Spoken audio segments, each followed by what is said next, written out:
करनी, नमो नमो अम्बे दुख हरनी। कर में खप्पर खंग विराजे, ताको देख काल दरबाजे। सोहे अस्त्र और त्रिशूला, जाते उठत शत्रु ही शूला।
विश्व विनोदिनी नंदनुते, गिरिवर विंध्य शिरोधिनी वासिनी विष्णु विलासिनी जिष्णुनुते। गिरिवर विंध्य शिरोधिनी वासिनी विष्णु विलासिनी जिष्णुनुते। भगवती हेशिति कंठ कुटुंबिनी भूरि कुटुंबिनी भूरि कृते। जय जय हे महिषासुर मर्दिनी रम्य पर्दिनी जय सुते।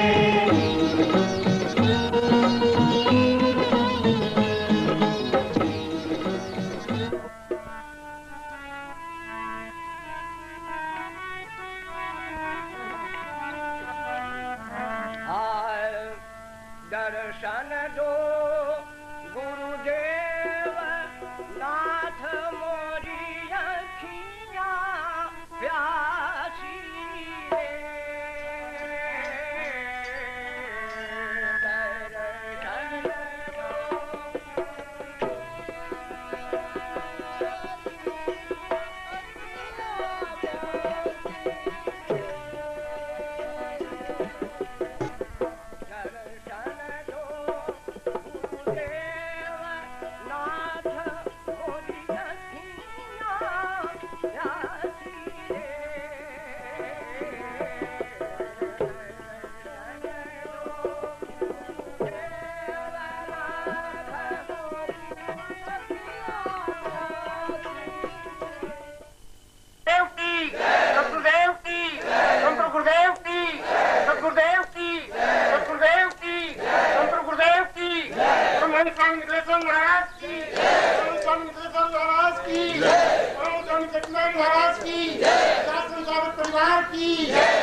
दर्शन के रूप में उपस्थित है, तो मैं उससे प्रार्थना करूंगा कि वह भी परम गुरुदेव के चरणों में ये पुष्पहार के माध्यम से अभिनंदन पुष्प समर्पित करे।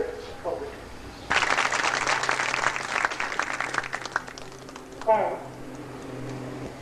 कि उन सभी शिष्यों की ओर से जो आज यह सौभाग्य नहीं प्राप्त कर सके हैं, जो हमें आपको प्राप्त है प्रभु के चरणों में उपस्थित होकर के उनके साकार दर्शन का, उनकी अमृतवाणी सुनने का, वो भी आज किसी न किसी परिस्थिति बस यहाँ नहीं पहुंच सके होंगे और वो भी अपने घर पर बैठ करके प्रभु के अपने चित्र के आगे वो भी इस नवरात्रि साधना शिविर को पत्रिका के माध्यम से संपादित कर रहे होंगे।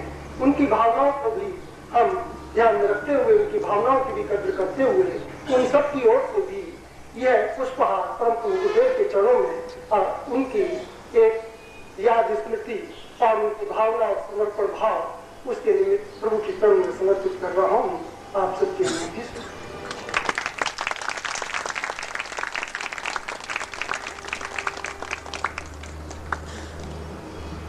और इसके साथ ही परम प्रभु के चरणों में निवेदन है आप सबकी ओर से उनका आशीर्वाद हम सबको मिल सके।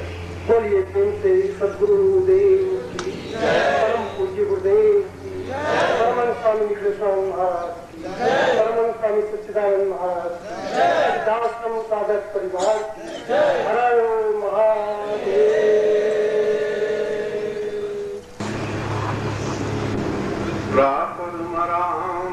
प्रणम रूपम सिन्धुम् मातैव देववधितं सहितं हिरण्यम् व्यामोऽचिन्त्यमतिवैवदतं सदैवम् दुर्गे स्मृतां मयि भवतं प्रणम्यम्। मैं आज इस विक्रमीय नए वर्ष के प्रारंभ में और नवरात्रि के प्रथम दिन आप सभी शिष्यों और साधकों, साधिकाओं और शिष्यों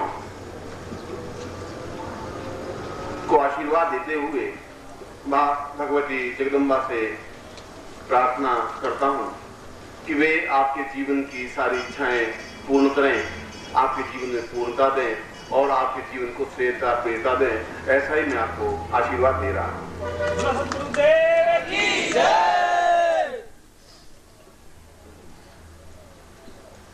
मैंने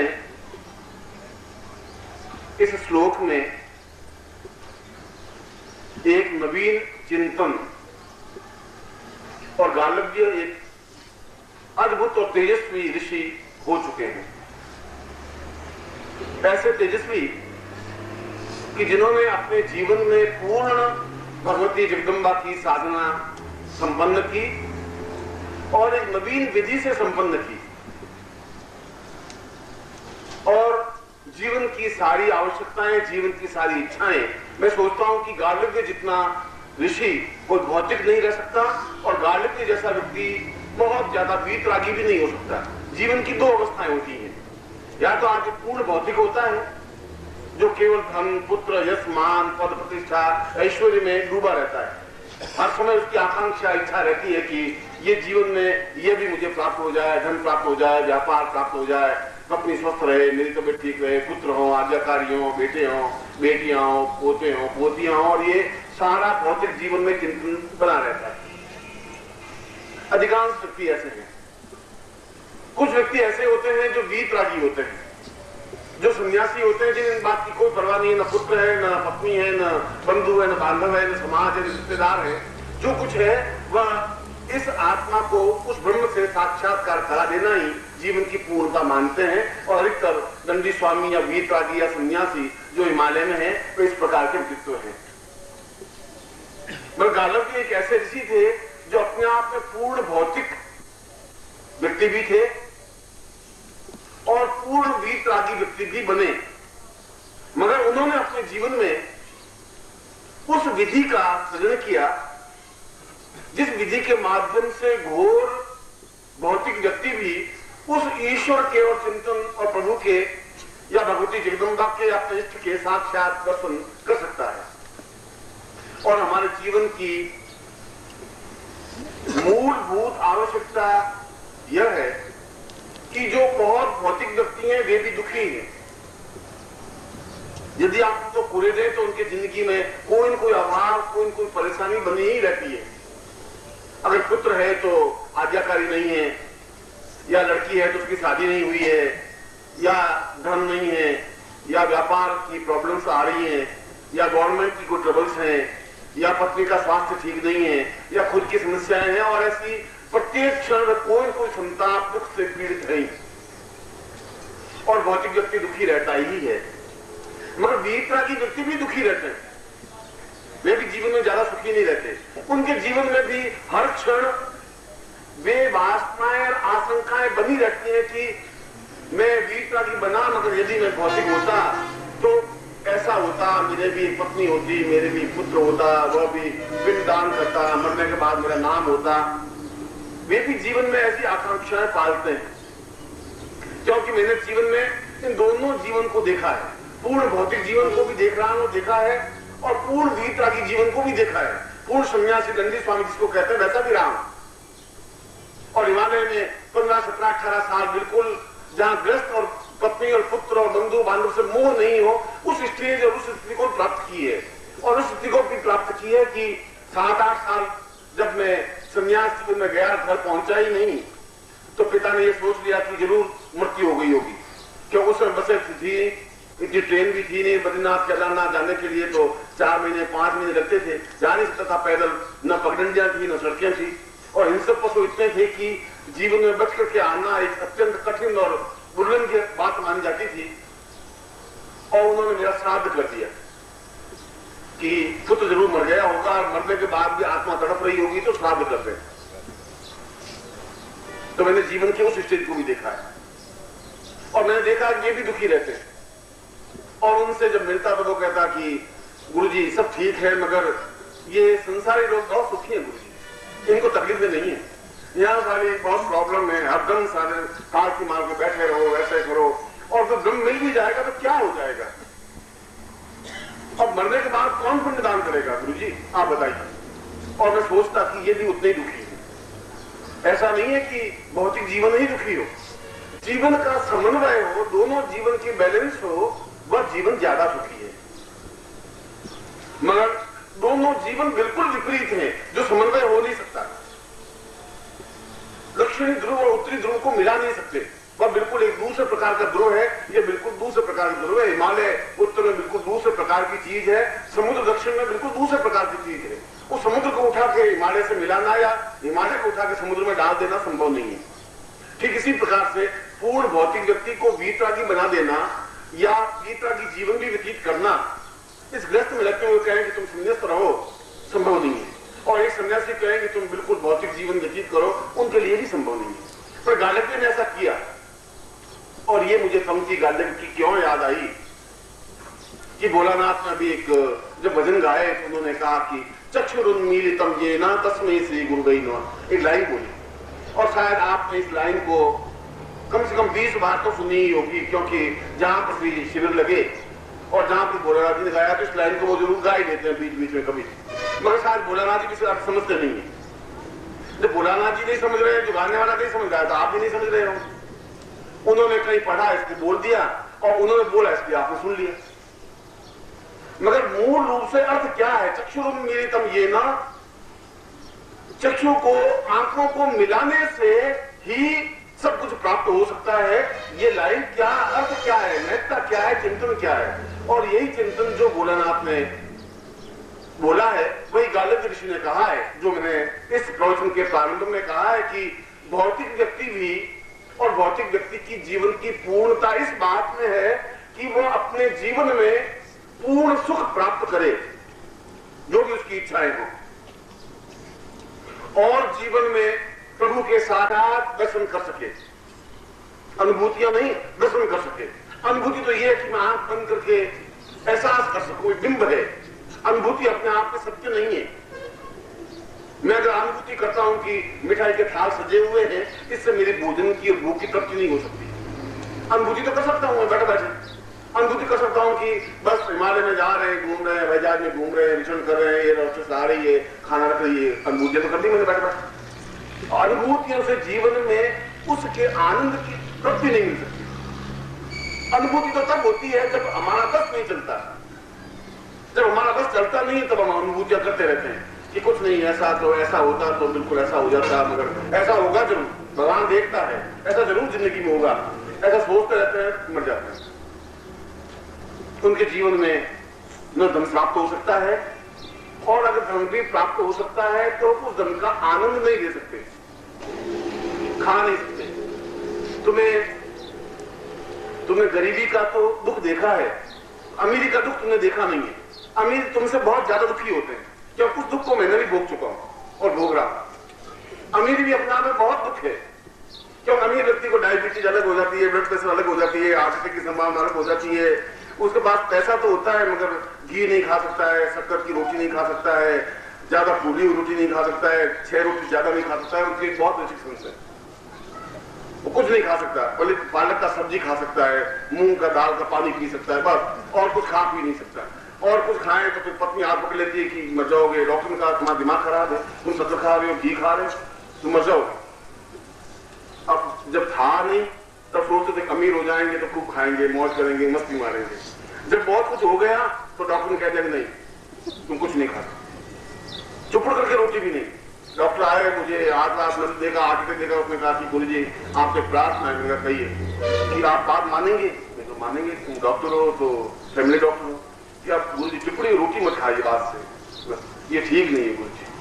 अभी जब पत्नी चिपड़ी रोटी डाल दी थी तब वो भी बंद, बिल्कुल रुक रुक। बताओ अमीर में क्या सकता, मैं सोचता हूँ इसे गरीब ज्यादा सुखी, बेचारा 6 रोटी आराम से घूस के खा तो सकता है, कभी महीने में एक आध बार भी सही, यहाँ तो 6 महीने में एक बार भी खाते हैं तो भी नहीं खा सकते।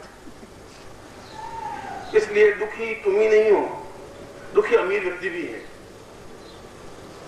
अब इस दुख से जब सन्यासी दुखी, भोगी व्यक्ति दुखी, भौतिक व्यक्ति दुखी, दरिद्री व्यक्ति दुखी और अमीर व्यक्ति दुखी, तो फिर सुख कहां है फिर?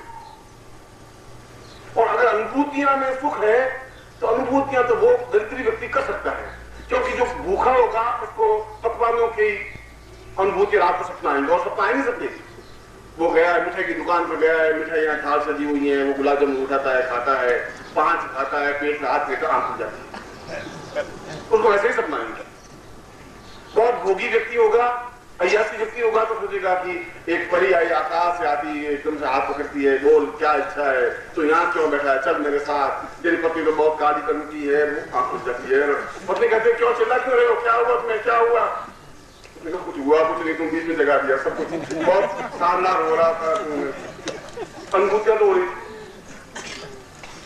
अनुभूतियां हमेशा रिवर्स होती हैं।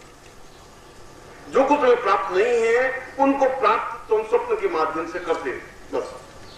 अगर वो अनुभूतियां तुम्हें भगवान की अनुभूतियां ऐसी अगर होने लगे तो वो तुमको फायदे करेंगे, क्योंकि तुम्हें भगवान मिल नहीं सकते, अनुभूति कर लेते कि कभी कभी भगवान दर्शन देंगे तो एकदम से, कभी अगर ऐसे भगवान शंकर काले सांप दिखाई दिया तो बहुत खुश हो गए, उसके साथ पत्नी को कहा कि तू सुन आज तो बहुत काला सांप दिखाई दिया मुझे, यानी भगवान शिव बहुत पसंद है और जरूर उतरना आएगा। अब सीधा उससे जोड़ देंगे, काला सांप तो यूं ही दिखाई दे दिया, रात को कोई बह रहा और सांप दिखाई दे दिया, अब सांप को शंकर से जोड़ दिया, शंकर से धन से जोड़ दिया, तुमने सीधा अपना जोड़ कर अपना स्वार्थ पूरा कर दिया कि अनुभूतियां हुई सांप की धन आएगा करना। ऐसे कई लोग आते हैं शिष्य कि गुरु जी गड़ा हुआ धन मिलेगा, तो तुम्हें कैसे मालूम पड़ा कि गुरु जी जरूर मिलेगा? मेरे मिले तो बहुत अच्छा है, मुझे भी खुशी है कि तेरी समस्या मिटे, परेशानी मिटे, तुम बार बार की बात हुआ क्या? उनका साथ सांप दिखाई दिया, सांप बिल में रहता है जमीन के अंदर, और जहां धन होता है वहां सांप रहता है गुरु जी, तो सांप दिखाई दिया तो धन दिखाई देगा गुरु जी। अब वो अनुभूतियां, इसलिए अनुभूति, अगर लोग कहते हैं कि भगवान की अनुभूति होनी चाहिए, अनुभूति जीवन में पूर्णता नहीं दे सकती। इसलिए मैं कह रहा हूं जीवन में वो गालिब में कह रहा है कि साक्षात दर्शन हो, प्रत्यक्ष दर्शन हो, हम पूर्ण भौतिक जीवन व्यतीत करें और दर्शन हो। ये बड़ी अनोखी आश्चर्यजनक घटना है, ये तो बिल्कुल एक विपरीत बात है। अभी तक तो शास्त्रों में, वेद में, पुराण में, उपनिषदों में ये कहा है कि अगर तुम्हें भगवान दर्शन करने हो तो व्यस्त छोड़ो, सब पत्नी पुत्र का मोह छोड़ो और जंगल में जाओ, तपस्या करो, साधु सन्यासी बनो और भगवान का भजन करो, इतना मंत्र जाप करो, तुम्हें भगवान दर्शन होंगे। हमने तो ये पढ़ते आए, और मैं कह रहा हूं कि नहीं ऐसा तो जरूरत नहीं है, गालिब कह रहा है कि आवश्यकता भी नहीं है। और इतना भौतिक जीवन, क्योंकि मैं तुम्हारे जीवन की समस्या तुम्हारे सामने रखूंगा तब तुम्हें कुछ उपलब्धि प्राप्त हो पाएगी। मैं तुम्हें बहुत दूर की बात बताऊंगा कि नहीं, तुम्हें अगर दर्शन करने हैं तो फिर एक काम करना पड़ेगा, तुम्हें साल भर के लिए जाके गंगोत्री में जाके तपस्या करो, ये मंत्र लिख देता हूं और तुम मंत्र जाप करो और जरूर तुम्हें दर्शन होंगे। अब आप चुपचाप एक बात सुन तो लेंगे, गुरु जी सामने बोलना भी अवज्ञा है, उचित भी नहीं है, मर्यादा अनुकूल भी नहीं है, मगर साल भर के लिए गंगोत्री चले जाएंगे तो पीछे खाएगा क्या? पत्नी बैठी बैठी जिंदगी को तो पीछे पीछे दौड़ती हुई आती, जो तक दौड़ती हुई आती है तो गंगोत्री तक तो डुबकी लगवा देगी, बहुत मुश्किल हो जाएगी। क्या करें? 1 मिनट भी छोड़ दिया मुश्किल हो जाएगी, बहुत गड़बड़ हो जाएगी। अब उसको तो कुछ हो नहीं सकता, बेटी की शादी करनी है गुरुजी, लड़का बड़ा हो गया है, पोता हो जाए तो सुख से मरेंगे, बाकी और अच्छा कुछ नहीं है, अब गंगोत्री तो रहने दो, बस हो गया, वो संभव नहीं है। अगर मैं ऐसा कहूंगा भी तो आप नहीं कर पाओगे। इसलिए वह विधि, वह प्रयोग होना चाहिए जो आप जिस जीवन में हैं उस जीवन में रहते हुए कुछ प्राप्त हो सके। ये बातें कि तुम गंगोत्री पे जाओ या यमुनोत्री पे जाओ या हिमालय पे जाओ, साधना करो, ये तो वो बात कह सकते हैं जिनको खुद को कुछ ज्ञान नहीं होता, और जिनको खुद को कुछ ज्ञान नहीं होता वो कुछ भी तुम्हें कह देगा, क्योंकि गुरु तो बन गए, भगवान कपड़े पहन लिए, और भगवान कपड़े पहन लिए तो आसन पर बिठाई देंगे। यहाँ हमारे तो भारतवर्ष की प्रथा है कि अगर तुम भगवान कपड़े पहन लो तो भूखे नहीं मरोगे, जो तो तुम भूखे मर रहे हो मान लो, महीने के 800, 1000 रुपये, 1200 मिल रहे हैं और 1200 रुपये तुम्हारा परिवार नहीं चल रहा है, पर आज तो भगवे कपड़े पहन लो 3000 रुपये महीना कमा लोगे। ये तो बहुत सीधी साधी खेल, हमारे भारत में ये खेल सबसे अच्छा है।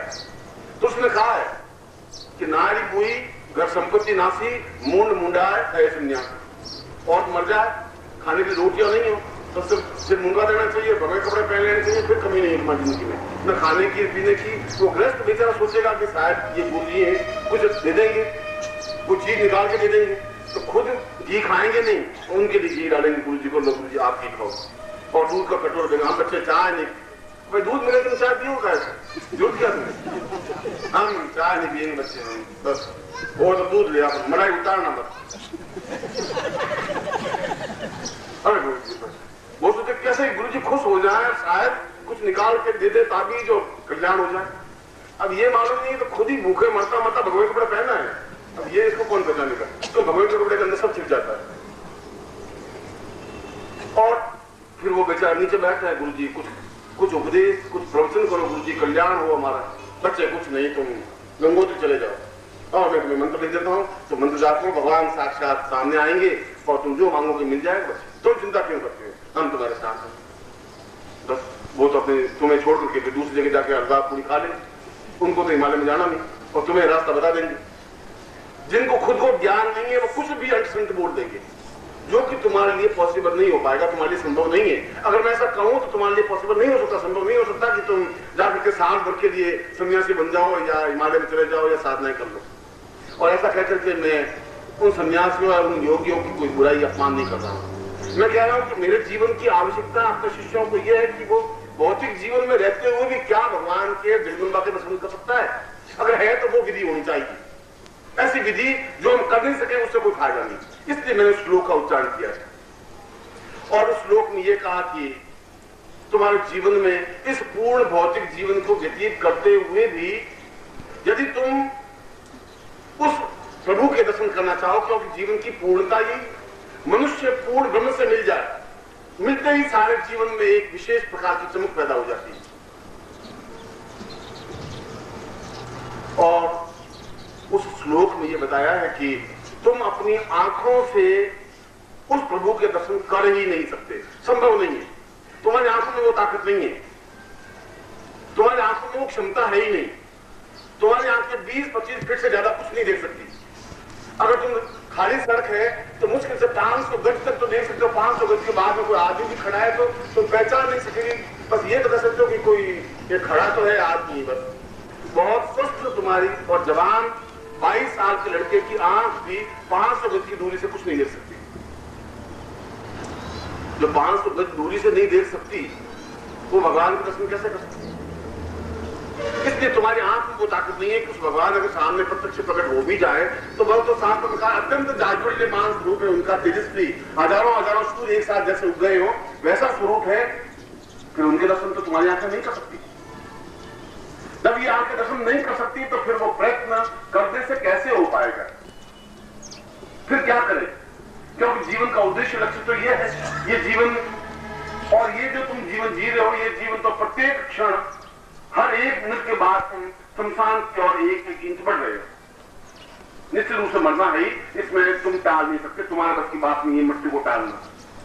और आज तुम्हारी कुल आयु मान लो 70 साल की है और इसमें तुम 62 साल के हो गए हो, तो फिर 1 साल बाद 1 मील और चले शमशान की ओर, फिर धीरे धीरे शमशान की हो जाती 70 साल के 60 साल के होते शमशान में जाके सो जाओ।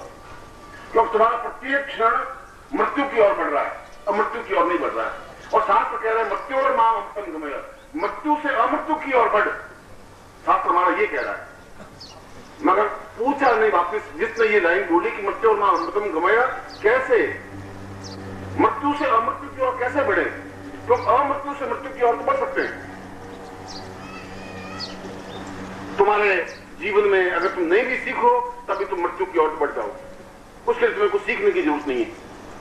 शमशान की ओर जाने के लिए कोई नई टेक्निक, कोई विधि कॉलेज में तुम्हें कोई शिक्षा नहीं देता इस बात की, कोई कोर्स में इस बात का कोई सब्जेक्ट नहीं है, फिर भी व्यक्ति निरंतर मृत्यु की ओर जाता ही है। मगर मृत्यु से अमृत्यु की ओर जाने के लिए उस श्लोक में सीधी सी बात कि हम अपनी आंखों में, हम इस आंखों से जब नहीं देख सकते, इस शरीर में वो ताकत, वो क्षमता नहीं है कि हम उस जाज्वल्यमान स्वरूप के दर्शन कर सकें, तो जरूर इस शरीर में कुछ ऐसा तेज आना चाहिए, इन आंखों में कुछ ऐसी चमक आनी चाहिए, कुछ प्राणों में तेजस्विता आनी चाहिए कि हम उस सामने जब तेजस्विता भगवती जगदम्बा का साक्षात स्वरूप सामने खड़ा हो तो हम देख सकें। अनुभूति मैं नहीं करवाना चाहता, मैं चाहता भी नहीं तुम्हें कुछ अनुभूतियां हो। आंख बंद की और एक क्षण के लिए अनुभूति हो भी गई, वो अनुभूति तुम्हारे काम की नहीं, और तुमने अगर पकवान देख भी लिए तो उससे तुम्हें तृप्ति नहीं मिल सकती, और सोने के खजाने पर आंख बंद करके बैठ भी गए तब भी तुम्हारे जीवन की आवश्यकताओं की पूर्ति नहीं हो सकती। जब नहीं हो सकती तो वे सब जीवन व्यर्थ है, वह तो केवल छलावा है, एक शिष्य को भरमाने की क्रिया है। और ऐसे गुरु करते हैं, क्योंकि गुरुओं को जब कुछ ज्ञान नहीं होता तो फिर वो बुला देते हैं, छलावा देते हैं, कुछ कुछ इनको क्रिया बता देते हैं, ऐसी क्रिया है, वह नहीं। साक्षात दर्शन होना चाहिए, जैसे मैं तुम्हें देख रहा हूं तुम मुझे देख रहे हो, तो मेरा स्पर्श करते हो, मैं तुम्हारा स्पर्श कर सकूं, ठीक उसी प्रकार से हम अगर भगवती जगदम्बा के साथ बैठ सके, दर्शन कर सके, स्पर्श कर सके, बात कर सके, तब तो बिल्कुल सही है, शास्त्र सही है, मर्यादा अनुकूल है, और गुरु भी सही है कि वो विधि बता सके। अगर ऐसा नहीं है तब जीवन का कोई अर्थ नहीं है, कोई मूल्य नहीं। और ऐसा जीवन में हो सकता है, मैं हो सकता है शब्द इसलिए कह रहा हूं कि यदि तुम प्रयत्न करो तो प्रयत्न तुम्हें करना है, दर्शन तुम्हें करना है। मैं तो दर्शन कर चुका हूं, जब मैं दर्शन कर चुका हूं तो मैं बता सकता हूं, जब मैं गंगोत्री देख चुका हूं तो मैं तो बता सकता हूं कि बद्रीनाथ से इस प्रकार से बस में बैठोगे तो गंगोत्री आ जाएगी, और ये गंगोत्री का स्वरूप है। ऐसी गंगोत्री भैरव घाटी है, भैरव घाटी के बाद में जाओगे तो उसके बाद में गोमुख का रास्ता है, आगे जाओगे तो ग्लेशियर है, चीड़वासा है, भोजवासा है, तुम्हें बता सकता हूँ क्योंकि मैं रास्ते से गया हुआ हूं। पर जो गया हुआ नहीं है तो मैं तुम्हें पूछूं कि गंगोत्री से गोमुख जाने के बीच में क्या है, क्या है, होना क्या है, तो गंगोत्री से गोमुख चले जाना, चले जाना, और बीच में कहा रुकने का कोई स्थान है, तुम गए ही नहीं, तो गए नहीं तुम, या तो तुम छलावा करो किसी के साथ, ये कुछ नहीं, मार्ग में थोड़ा नहीं करो, बर्फ गिरेगी तुम बुरा मत करो, तुम्हें बढ़ना है, बढ़ते रहना है और गोमुख पहुंचाना है। ये छल है, ये गुरु का छल, क्योंकि गुरु ने देखा ही नहीं गोमुख, और देखा होगा तो वो कहेगा कि तुम्हें चिंता करने की जरूरत नहीं है, तुम गंगोत्री के आगे पैदल रास्ता है, पैदल रास्ते आओगे तो पहले चीड़वास आएगा, जब चीड़ों का घना जंगल था इसलिए चीड़वास ना पड़ा, फिर भोजवासा स्थान आएगा जब भोजपत्र के बहुत पेड़ थे, फिर लाल बाबा का आश्रम है, वहां रात विश्राम कर लेना, वहां रात को तुम्हें भोजन मिलेगा, सोने के लिए कंबल मिलेंगे, और उसके बाद में वहां से केवल 8 किलोमीटर आगे जाओगे तो गोमुख तुम्हें साक्षात दिखाई दे जाएगा, फिर वापिस लाल बाबा रास्ता बता देगा, क्योंकि वो देख चुका है। जो नहीं देख चुका है वो नहीं बता सकता, जो भगवती जगदम्बा का दर्शन कर चुका है वो तुम्हें विधि में समझा सकता है, और जो नहीं देख चुका है वो कुछ भी ऐसा कह सकता है तुम हिमालय में चले जाओ। इसलिए मैं इस गालिब के श्लोक को तुम्हारे सामने आज पहले दिन, नवरात्रि का पहला दिन भी नहीं, तुम्हारे इस नए संवत का भी आज पहला दिन है, और मैं सोचता हूं किस प्रकार की युक्ति, इस प्रकार की चेतना, इस प्रकार की बातचीत सुनने का तुम्हारी जिंदगी का भी पहला दिन है। तुम पहली बार अपनी जिंदगी में ये पहली बात सुन रहे हो कि हम पूर्ण भौतिक ग्रस्त रहते हुए भी भगवान के साक्षात दर्शन कर सकते हैं, क्योंकि तुम्हारे जीवन का पहला क्षण है पूरी जिंदगी का। अब तक तुमने जिंदगी बिताई वो अपने ढंग से, अपना ढंग था, अच्छी बुरी, मगर जो कुछ बिताई उसमें कुछ उपलब्ध कुछ नहीं हुआ। दुख और वेदना और परेशानियां और बाधाओं और अड़चनों और बीमारियों के अलावा तुम्हारे पास कोई पूंजी नहीं बची, आनंद नहीं बच पाया, सुख और सौभाग्य नहीं मिल पाया। एक भी व्यक्ति ऐसा नहीं है जो ये कह सके कि कहीं कोई तकलीफ नहीं है, कोई तकलीफ नहीं, ऐसा नहीं है। इसलिए तुम्हारी पूंजी जो कुछ होनी चाहिए थी वो नहीं हो पाई, और इसलिए हुई तुम्हें कोई गुरु मिला ही नहीं। डोंगी मिले, पाखंडी मिले होंगे तो डोंगी मिले होंगे, सही रास्ता नहीं बता सके होंगे। इसलिए पूर्ण भौतिक जीवन व्यतीत करते हुए भी हम अपने जीवन को, उस गालिब ऋषि ने कहा कि हम अपने जीवन में उस स्टेज को प्राप्त करें कि हम प्राणों को पूर्ण तेजस्विता बना दें, आंखों में वो चमक क्षमता प्राप्त कर दें, और उस पूरे शरीर में एक प्रसन्नता, एक आह्लाद, एक खुशी,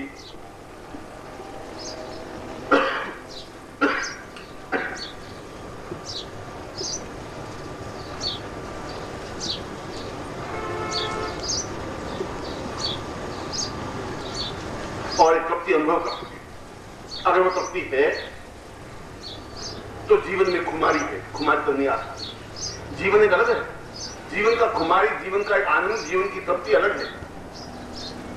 वो तब होता है चक्षुरुन्मीलितम येन, जब तुम्हारे शरीर में कोई शरीर उतरे, जब तुम्हारी आंखों में चक्षुरुन्मीलितम, आंखों के अंदर कोई आंखें उतर जाए, तो उन आंखों के माध्यम से तुम उसको देख सकते हो जो आंखें उसको देखने की अभ्यस्त हैं। जिस गुरु ने उसको देखा है उस गुरु की आंखों को तुम अपनी आंखों में बसा सको। ये अर्थ है श्लोक। तुम नहीं देख सकते, तुम्हें कुछ नहीं करना है, तुम्हें तो गुरु को अपने शरीर में समाहित कर देना है।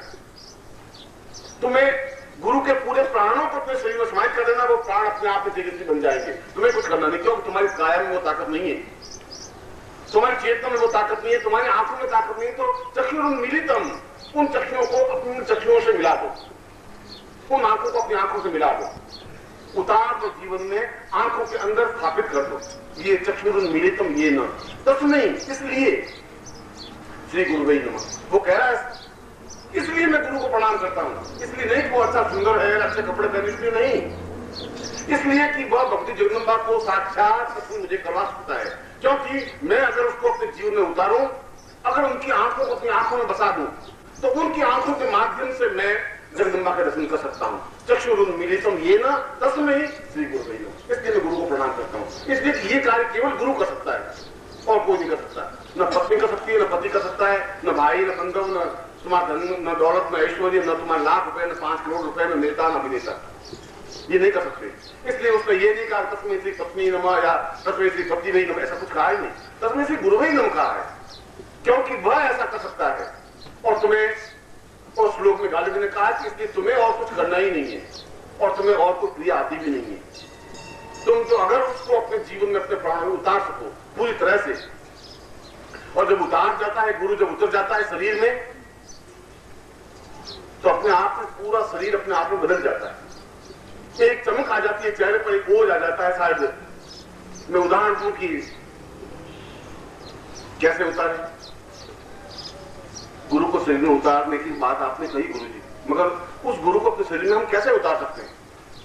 उनके प्राणों को अपने प्राणों में कैसे समाहित कर सकते हैं? उनकी आंखों को अपनी आंखों में कैसे समाहित कर सकते हैं? और तुम्हें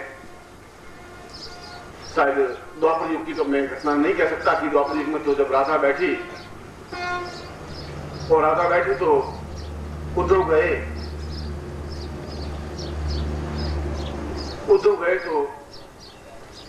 उद्धव तो बहुत ज्ञानी और राधा तो पहली क्लास में पढ़ी लिखी नहीं, तो आई भी आता नहीं था राधा को। उद्धव ने कहा कि तुम उस कृष्ण का मोह छोड़ दो। 3 साल तो हो गए, जब 3 साल में उसने पलट करके तुम्हें देखा नहीं, कृष्ण ने भेजा था उद्धव को राधा के पास, क्योंकि उद्धव बहुत ज्ञानी, बहुत ज्ञान की ब्रह्म क्या होता है कृष्ण तुम नहीं समझते, ब्रह्म जानते वही सा वह ब्रह्मा स चैतन्य। कृष्ण का वो सब सही है, मैं सुन लिया। तुम एक काम करो, तुम जाकर के राधा को समझा के आ जाओ कि तुम ब्रह्म की उपासना करो, उस कृष्ण को छोड़ो। तो मैं तो बाद में समझूंगा, उसको पहले समझा के आ जाओ। उसने कहा ठीक। उस मूर्ख, वो तो पढ़ी लिखी नहीं है, उसको समझाने में क्या टाइम लगेगा। हो गए। उसने कहा राधा तुम क्या कर रही हो? उसने कहा कि मैं क्या कर रही हूं, ये प्रश्न बेकार है। ये पूछो कि मैं क्या नहीं कर रही हूं। मैं हर क्षण उस कृष्ण को भोजन करवा रही हूँ, उसको बात कर रही हूँ, उसके सामने बैठी हुई हूँ, उसका चिंतन कर रही हूँ, उसको प्यास लग जाती है तो पानी पिला देती हूँ, थक जाता है तो पाँव दबा देती हूँ, और रात्रि को विश्राम के लिए पलंग बिछा देती हूँ, पाँव दबाती हूँ, सुला देती हूँ, और सुबह टाइम पे जगा देती हूँ।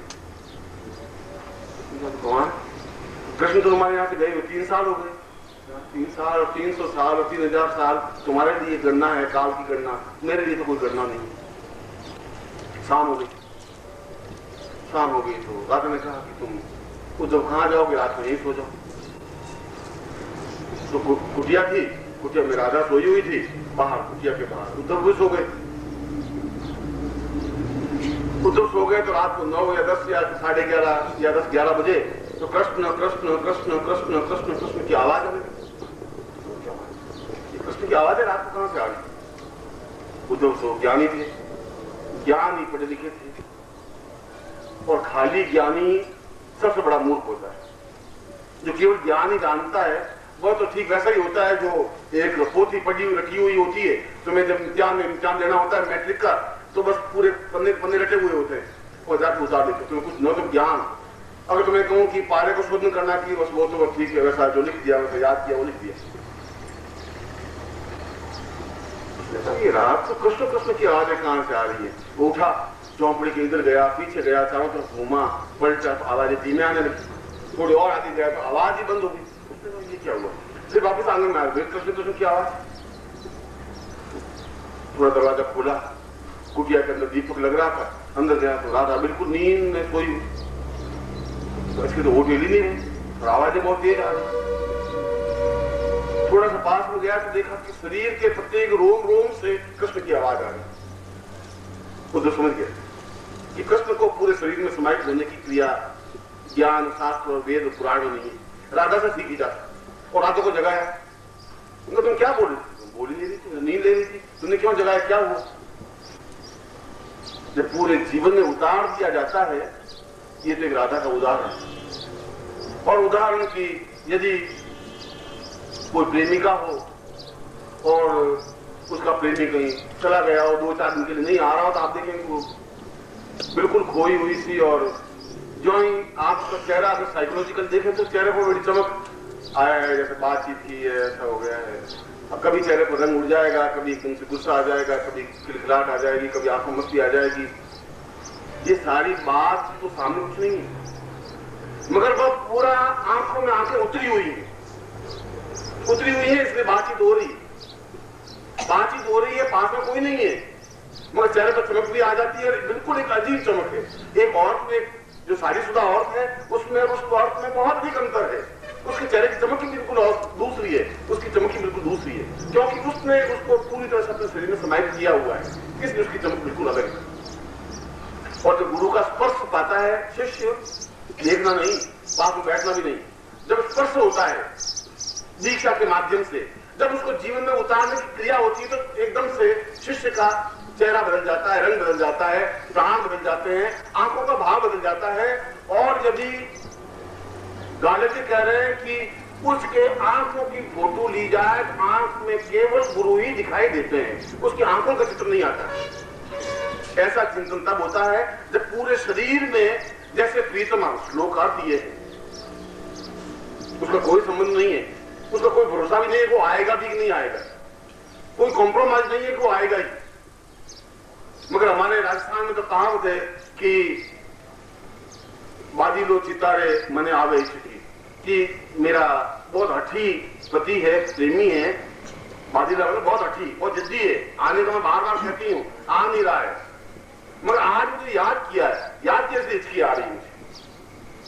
5000 मील दूर आसाम में बैठा हुआ, वहां याद करा, याद की आ रही है, ये क्या चीज, सीधे तार जुड़े हुए को, और जो इसकी आती है वो एकदम आंखों के सामने वो चला जाता है, आंखें देखें, आंखों में चमक आ जाती है, उसके चेहरे की भावना की ओज और मीना एकदम से उतरती है, नृत्य करने लग जाती है।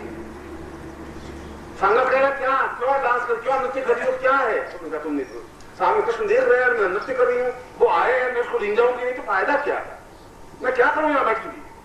वो देखो, तुम देखो सामने खड़े, और उसका संगत कह रहा तो पागल, दिमाग खराब हो गया, कहाँ है या कृष्ण कहाँ है? तुम नहीं देख पाओगे, तुम्हारी आंखों में वो चीज उतरी नहीं है, मेरी आंखों में उतरी हुई है, मेरी आंखों में उतरी हुई है, इसलिए मुझे मालूम है वो सामने खड़ा है, आया बड़ी मुश्किल से थका हुआ है, और मैं नृत्य करके अगर उसको खुश नहीं करूंगी तो अर्थ क्या, मेरी जिंदगी का मकसद क्या है? ये उतरने की क्रिया है। मैंने आपको उदाहरण, 2-3 उदाहरण दिए। किसी को जबरदस्ती मेरे जैसे 5 या 80 किलो उठा करके तो शरीर में डाल नहीं सकते थे, ये तुम्हारे पॉसिबल नहीं, उठा भी नहीं सकते, उठाएंगे तो बोझिल हो जाओगे, घंटे आधे घंटे के नीचे उतारना पड़ेगा, जी अब नीचे उतरो, हो गया, वो तो पॉसिबल नहीं हो सकता। गाने में कहना उतारने की क्रिया है, और उतार दी तुम्हारी आंखों में चमक आ जाएगी। एक श्रद्धा, एक प्रेम, एक चिंतन, एक अटैचमेंट, एक प्यार, सब कुछ समर्पण करने की क्रिया, सब कुछ फना हो जाने की क्रिया, सब कुछ लुटा देने की क्रिया। जब सब कुछ लुटा देंगे तो तुम्हारे पास कुछ रहेगा ही नहीं, तो वो सब कुछ तुम्हारे अंदर प्राप्त हो जाएगा। जब तुम भरे हुए हो उसमें कोई समा भी नहीं सकता, इसलिए उसको जो है अंदर समा जाएगा तुम्हारे, उनको गुरु को देखने की क्रिया ही बदल जाएगी। जब वो नहीं है तो बिल्कुल एक बेचैनी सी होगी, बहुत तड़प होगी, एक तनाव सा होगा, बहुत अदम निराश सी होगी कि क्या करें। जब मीरा को समझा रहे तो मीरा कहे तुम ये मुझे समझाने की क्रिया, मुझे ज्ञान नहीं चाहिए। जब गोपियों को समझाया उद्धव ने कि तुम अपने हृदय के अंदर से कृष्ण को निकाल दो, तो उसने कहा कि हम तो निकाल दें, मगर सीधी सीधी चीज हो तो निकले, तिरछे वे जो अड़े, वो तिरछे होकर अड़ गए, अब तिरछे तो निकल नहीं सकते, फंस गए बिल्कुल। अब इस जिंदगी में कृष्ण नहीं निकल सकते उद्धव, सीधी कोई चीज तो फिर भी निकल सकती है, वो तिरछे होकर अड़ गए। हाँ, हमारे बस की बात नहीं है, तुम ज्ञानी लोग उतार, तुम किसी को निकाल भी सकते हो, बसा भी सकते हो, 1000 बार बसा सकते हो, तुम तो वैश्या हो, तो मनुष्य नहीं हो। उद्धव का सारा ज्ञान नहीं थे उतर गए। वे गोपियां शायद ज्यादा ज्ञानवान थी, वो पढ़ी लिखी नहीं थी, उनको कोई गायत्री मंत्र भी नहीं आता था, उस राजा ने कोई शास्त्र वेद पुराण पढ़े नहीं थे, मगर उसने जो क्रिया की आज 5000 साल बाद भी तुम्हें मुझको याद है, क्योंकि उन्होंने उस रास्ते को अपनाया जो गालिब ने कहा कि तुम अपने जीवन में उन आंखों को, उन प्राणों को, उन चेतना को, उन स्वप्नों को, उन दिव्यों को अपने अंदर उतार लो, उसके माध्यम से तुम सब कुछ प्राप्त कर सकोगे। अगर बहुत सर्दी है तो गर्म स्वेटर पहन लो, पूरे शरीर पर ढक दो, जिससे कि उस सर्दी की अताप कर सको। और ये तुम्हारी आंखें नहीं देख सकती, तुम्हारी आंखों में ताकत नहीं है, तो उन आंखों को अपनी आंखों में बसा लो। अगर तुम्हारे प्राण उन जगदम्बा भगवान के साक्षात विग्रह के दर्शन नहीं कर सकते तो अपने गुरु के प्राणों को अपने अंदर बसा लो, क्योंकि वह उन प्राणों को झेल चुका है, वो अपने प्राणों से उसको देख चुका है, वो अपने नेत्रों से उस जागृत स्वरूप को भी आत्मसात कर चुका है और हमें करना है। हमारी आंखों में ताकत है, उनकी आंखों के माध्यम से हम कर सकते हैं। और इसीलिए जीवन का, चाहे सन्यासी हो, चाहे ज्ञानी हो, चाहे योगी हो, चाहे भौतिक जीव हो, ये सीधा सरल रास्ता है जो कि ज्ञान का रास्ता है। यह कोई कठिन क्रिया नहीं है और यह कोई पेचीदगी भी नहीं है, यह सीधा लेन और देन का हिसाब है। मैं जीवन में अपने शिष्यों को अपने जीवन में उतार सकूं और सबको दे सकूं। गुरु का एक कर्तव्य धर्म है, क्योंकि मेरी कर्तव्य है कि मैं तुम्हें उस जगह पहुंचा सकूं जो ज्ञान के माध्यम से तुम जहां पहुंचना चाहते हो। और वहां पहुंचने के लिए तब हो सकेगा जब तुम्हारी सारी इच्छाएं पूर्ण होंगी। अपूर्ण इच्छाओं वाला भगवान दर्शन नहीं कर सकता, उसके मोक्ष भी नहीं हो सकता। मोक्ष तभी हो सकता है जब पूर्ण इच्छाएं पूर्ण होती हैं। और यदि आपने देखा होगा तो उत्तर भारत में जितने भी मंदिर के पुजारी हैं उनके बारे में लिखा हुआ है कि पूर्ण ब्रह्मचारी हो वो मंदिर की पूजा करे। और दक्षिण भारत में नियम है कि शादीशुदा हो और पुत्र हो गया हो तो पुजारी बन सकता है। वो कह रहे हैं कि ऐसा व्यक्ति लंपट नहीं हो सकता, व्यभिचारी नहीं हो सकता, क्योंकि वो देख चुका है, भोग चुका है। और वो जो ब्रह्मचारी होगा उसने अभी स्त्री का भोग किया नहीं, स्त्री को देखा नहीं, तो वो कोई भी स्त्री आएगा दर्शन करने के लिए तो उसकी आंखें वास्ता युक्त बन सकती हैं। इसलिए उस जीवन के उस क्रियात्मक पक्ष में जब तुम प्रभु के दर्शन तब हो सकेंगे जब तुम्हारी सारी इच्छाएं पूर्ण हो सकेंगी। और इसलिए वे इच्छाएं अगर तुम्हारी पूर्ण नहीं हो पा रही है, रोग नहीं दूर हो रहा है, या पुत्र नहीं हो रहा है, या पुत्र आज्ञाकारी नहीं है, या धन नहीं है, या यश नहीं है, या वैभव नहीं है, या जो जीवन में तुम्हारी नियमता है वह पूर्ण हो सकती है गुरु के माध्यम से। जो गुरु अपने जीवन में उन सारे क्षेत्रों को पूर्णता का देख चुका है। हाँ, अगर गुरु में खुद ही मरा हुआ टिंगल हो, बिल्कुल धक्का दे नीचे गिरे तो खुद ही नीचे मर रहा हो तो दूसरे को क्या स्वस्थ कर सकेगा? और खुद ही बी का कटोरा लिए हुए तुमसे मांगेगा तो तुम्हें दे भी क्या सकेगा? जब गुरु खुद पूर्ण नहीं है, गुरु को देखने से मालूम पड़ जाएगा गुरु में कुछ ताकत, क्षमता, पौरुष, साहस, शक्ति, सामर्थ्य है कि नहीं है, और कितने रूप हैं। गुरु एक रूप में नहीं होता, हर बार देखते तो हर एक नवीन रूप दिखाई देता है। वह गुरु कृष्ण को एक रूप में दिखाई नहीं दिया, अर्जुन बिल्कुल दूसरे रूप में देख रहा था। अर्जुन को पूछे भी कृष्ण कैसे होते हैं या कृष्ण कैसे हैं, तो बहुत ताकतवान, क्षमतावान, शुद्ध संस्कृत बोलने वाले, उत्तम। और ये प्रश्न मैं करूं राधा से कि कृष्ण कैसे हैं, बहुत मोह, बहुत सुंदर, आंखों में उतरने लायक, अर्जुन पास बिठा ले लायक। राधा भी और बात कह रही है, अर्जुन बिल्कुल कुछ और बात कह रहा है। और भीष्म को पूछे कि कृष्ण कैसे हैं, बहुत ज्ञानी, योगी, विद्वान, प्रणाम करने लायक। और दुर्योधन को पूछे कृष्ण कैसे हैं, बहुत बदमाश, बहुत दुष्ट। कृष्ण एक है, चार रूप में तुम्हें बता दिए, 400 रूप, और गुरु के भी कई रूप, अलग अलग रूपों में। पत्नी को पूछेंगे वो पूर्ण पति, कहीं कोई कमी नहीं है। और पुत्र को पूछे तो कहेंगे पूर्ण पिता है, और शिष्य को पूछे तो पूर्ण गुरु है। और जिसको पूछे अलग अलग रूप में अलग अलग व्यक्ति दिखाई दे रहे हैं, गुरु एक ही है। तुम किस रूप में उसको दिखाई देखना चाहते हो? जिस रूप में देखना चाहते हो उस रूप में पूर्ण ही है, कमी नहीं है। और योद्धा के रूप में देखना चाहते हो तो मैं तुमसे लड़ाई करने को जूझने के लिए तैयार हूं। उसमें भी कमी नहीं आ सकती। तुमसे मैं नीचे नहीं गिरूंगा, ये गारंटी है तुम सबसे। ये चैलेंज है।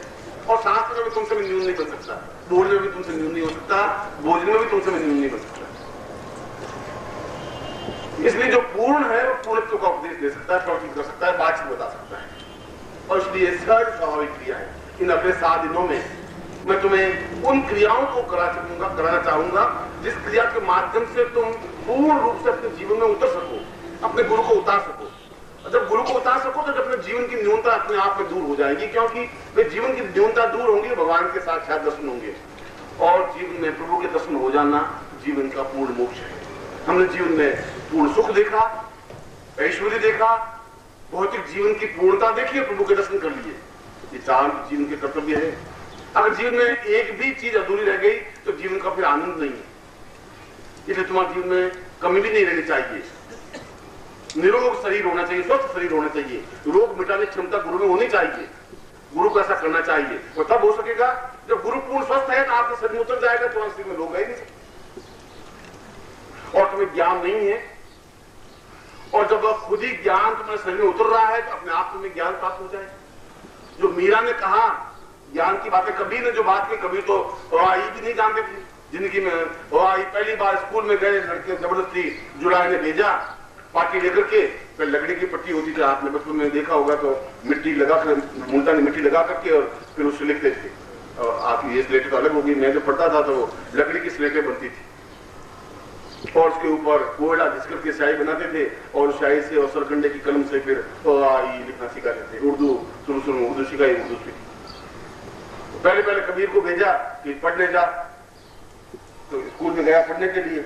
मास्टर ने कहा, उसने जो उनका पढ़ाने वाला था उसने लिखा कि राम, उसने राम नहीं बोला अलीफ। अलीफ क्या होता है? अलीफ बे उर्दू, तुम उर्दू पढ़ो। अलीफ बे पे ते से जीम चे हे। उसने कहा, पट्टी उसके नाक में मारी, सीधे घर आ गए। ये गुरु नहीं बन सकता। जो मुझे राम नहीं समझा सकता वो अलीफ बे से मैं राम कहां पहुंचूंगा। मगर कबीर ने जो कुछ ज्ञान दिया उस ज्ञान को आज तक योगी और शुद्ध और सन्यासी भी नहीं समझ सके। वो कहा, लाली तेरे लाल की देखो तो लाल, लाली देखने मैं गई, मैं भी हो गई लाल। मैं तो रात दिन हर क्षण अपने सामने प्रभु का नर्तन देखता हूँ, बिल्कुल लाल, एकदम मेरा शरीर मस्त हो गया, तृप्त हो गया हूँ। मैं देखता हूँ जीवन में कहीं कमी नहीं है, जीवन पूर्णता है। उस आनंद की उपलब्धि, उस आनंद को, और आनंद एक ऐसी चीज है वो देखने की वस्तु नहीं है, अनुभव करने की वस्तु है। प्रेम को देखा नहीं जा सकता। कोई ऐसा चीज नहीं है कि ये प्रेम है, इसको नहीं कह सकते। प्रेम को अनुभव की जा सकती है, एहसास है, एक भक्ति है। आनंद भी एक भक्ति है। और वह आनंद तब हो सकता है जब मैं भी हो गई लाल, जब तुम खुद पूरे गुरुमय हो सकोगे। और गुरुमय कैसे हो सकते हैं, कैसी क्रिया है? हम पूर्ण गुरुमय हो सके, गुरु को अपने अंदर कैसे समाहित कर सकेंगे, मैं आसाम के प्रवचन में आपको उस क्रिया को भी स्पष्ट करूंगा।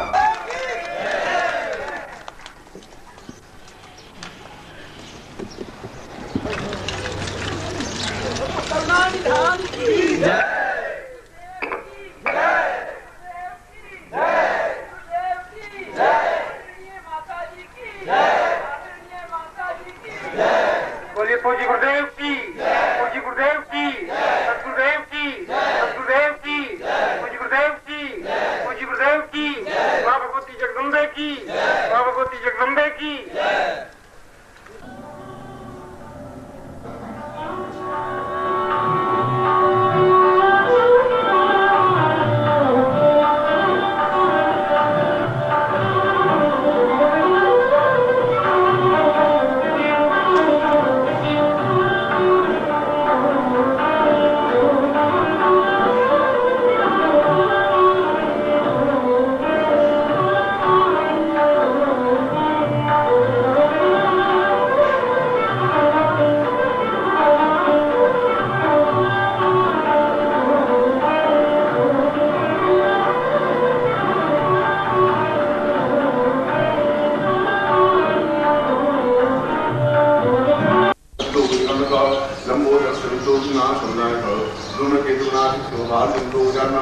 द्वारसिकानामानि अभिष्णुवन्ति विद्यारम्भे वाके च प्रवेशेन्द्रियथा संग्रामे संदेशे विदसस्य विजायते शुक्लां वरदं देवं श्रीवरं दुर्गं प्रसन्नवदनं ध्यायेत् सर्वविघ्नों शान्तये लाभस्तेषां जयस्तेषां गुणस्तेषां प्राजय येषामिन्द्रियस्यामो यस्तो विनात्मः अभिष्टास्तदर्थं पूजितो यं सुरासुरी सर्व विघ्न हरस्मै गणाधिपते नमः श्रीमन्नारायणाधिपते प्राणपुरुषं मानवता पुरुषां संप्रदे माया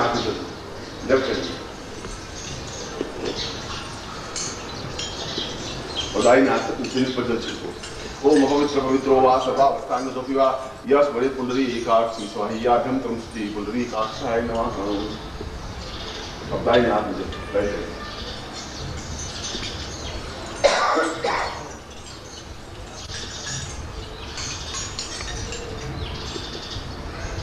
ओम विष्णु विष्णु विष्णु भारतवर्षे प्रखंडे जम्बूद्वीपे सालिमा साथे बोधावतारे से सुत्री को स्मृत ज्वाज्ञान चैत्रमासे गुरुवासे अप्राप्त लक्ष्मी प्राप्तम प्राप्त लक्ष्मी आस्त्रिकाल संहारणम सकल मन इष्टकामना प्रथम लोके वासे भायारादि द्वारे सर्वत्र यश विजय लाभादि प्राप्तम सभार्यस्य सपुत्रस्य सबान्धस्य अखिल कुटुंब सहितस्य सबसो समस्त भय व्याधि जरा पीड़ा मृत्यु परिहार द्वारा आयु आरोग्य धन धाम मुख गोत्रोत्पन्नो हम धर्म शांति में गोत्रोत्पन्न दिग्देश चंद्र शर्मा अपना नाम बोलिए त्वाम शिष्यत्वं धारयामि मम प्राण चक्षु श्रोत्र घ्राण जिह्वा देह रोम प्रतिरोम त्वाम चरणे समर्पयामि त्वाम आज्ञा परिपालय त्वाम चित्ते मम चित्ते त्वं देह मम देह त्वं प्राण मम प्राण प्राण पुरुषं तुभ्यं संप्रदे सूर्य को प्रणाम करो ओम विष्णुदेव एवं पुरुषात् कृष्णता श्री सदा संजीवेन सदा स्त्रिगुणयाम सदा सतम ब्रह्माम सत्योग्य पुरुषां साथी शाम सूर्य बल बुद्धि सांप्रदान तुभ्यं सुपदे यज्ञोपवीतम धारयामि मह अब यज्ञोपवीत को खोल करके ऊपर उठाइए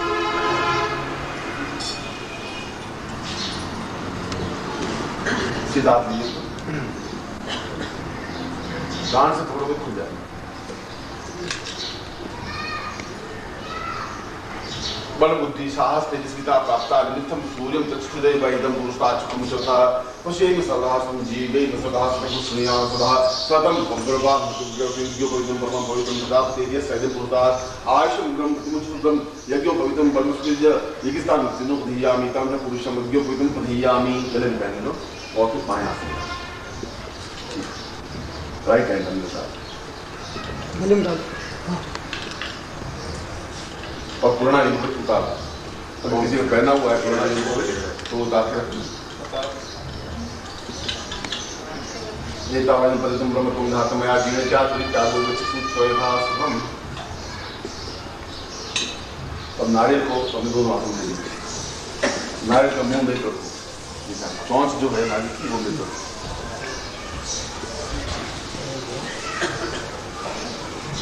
ओम संपूजन मालादि ब्राह्मणा सीधे बैठ ओम संपूजन मालादि ब्राह्मणा शिवाचे जगन्नाथ संग्राम दूसरे पुण्याः वाचिं ब्राह्मण लोकान् पुर्यात् क्षत्रिय वैश्यो दिक्खा जातमंडल कमला मुकुला श्याम धारक फणना स्वर्ण पुरुष संधात्वा दीर्घा नागा विदनाम पन मंगल चा पुष्पाणि पात्रं तोषिम सोचनाम पांतु आयुष्मस्तु तामकानि पांतु वैश्यमस्तु दक्षिणाम पांतु आरोग्यमस्तु दीर्घ आयु श्रेय शांति पुष्टि तुष्टि चास्तु शीर्षो ज्ञान योगित्तम बहुपुत्रम बहुधनम चाहे संचारन चाहे तो स्वाय सर्वा वेद क्रिया कर्म मार्मा सुभा सुधा प्रबंधित संतान मादिक स्वाय समप्रवासी मुरादि उदी गात्या निताम भगवती माहे श्री कृताम भगवती रिद्धि कृताम भगवती सिद्धि कृताम भगवती तुष्टि कृताम भगवती तुष्टि कृताम भगवान तुनाम सभा कुल देवता प्रीतम स्वा ग्राम देवता प्रीतम स्वा इष्ट देवता प्रीतम हताश्च ब्रह्मदिशा हताश्च प्रपन्ना हताश्च विघ्न कर्तार शत्रु पराभवम या तो सामिंत भूराणी सामिंत पापानि सामिंत तेरा सभानि वर्ताम शिवा संतु शिवात्मा संतु शिवाग्ने संतु शिवा आहुते संतु अहोरात्रि शिवेशाताम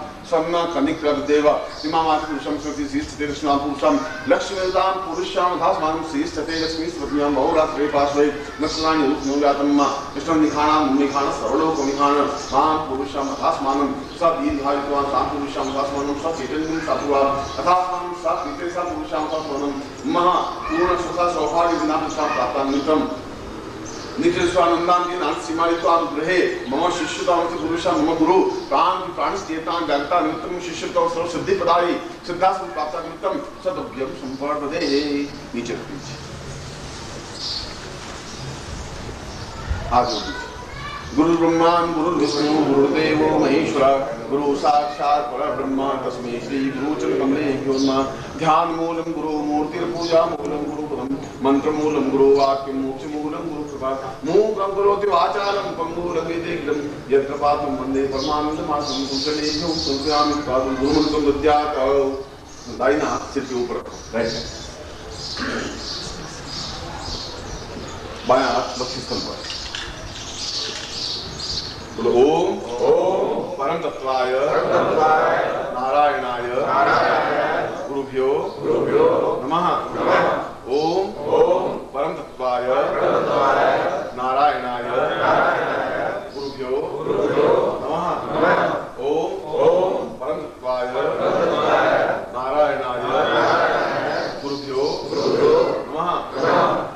तत्वादो चेतन ओम ह्रीं मम प्राण देह रोम प्रतिरोम चैतन्य जागृय ह्रीं ओम नमः।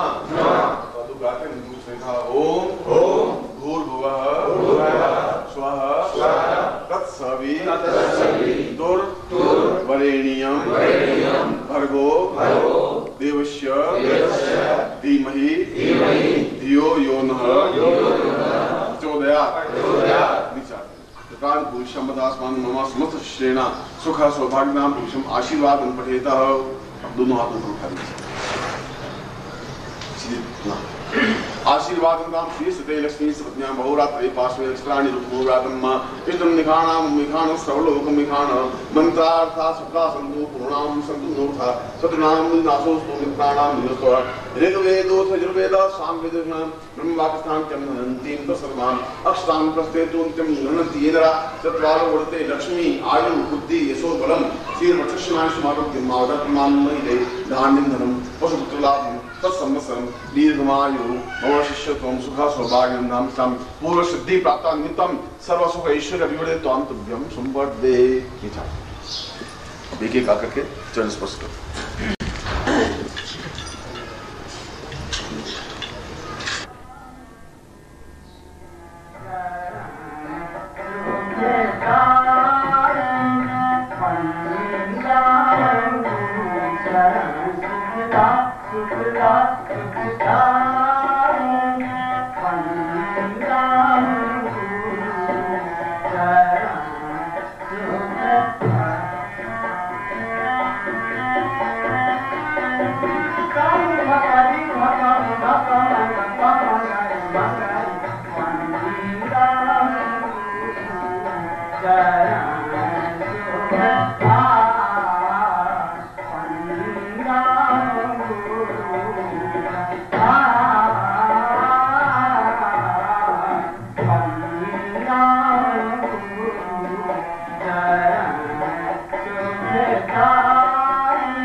भगवान की आने की गति देखी होगी, उसका वर्णन कर रहा हूँ। क्या शान चाल अलबेदी है, क्या शान चाल अलबेदी है, चलते हैं जब रास्ते रास्ते, क्या शान चाल अलबेदी है,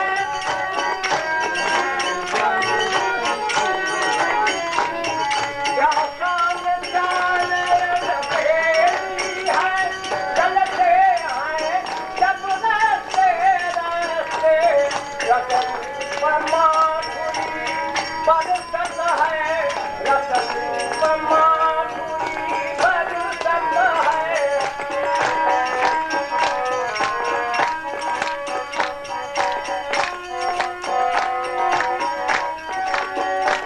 रतन परमात्मा बरसत है, गजलाज रहे मस्ते मस्ते, रतन परमात्मा बरसत है, गजलाज रहे मस्ते मस्ते।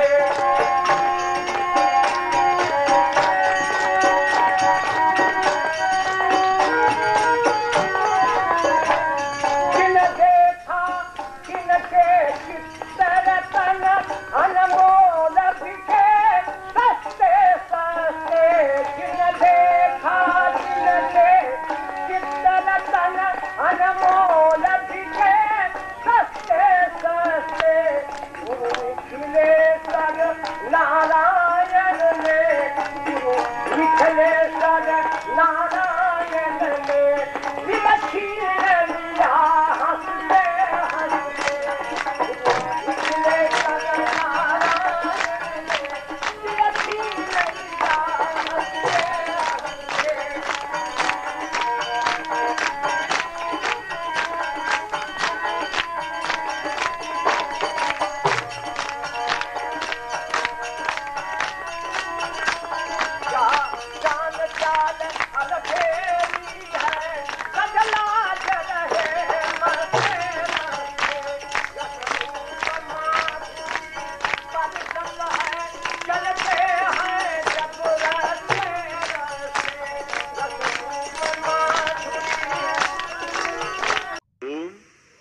परमदत्वाय नारायणाय गुरुभ्यो नमः।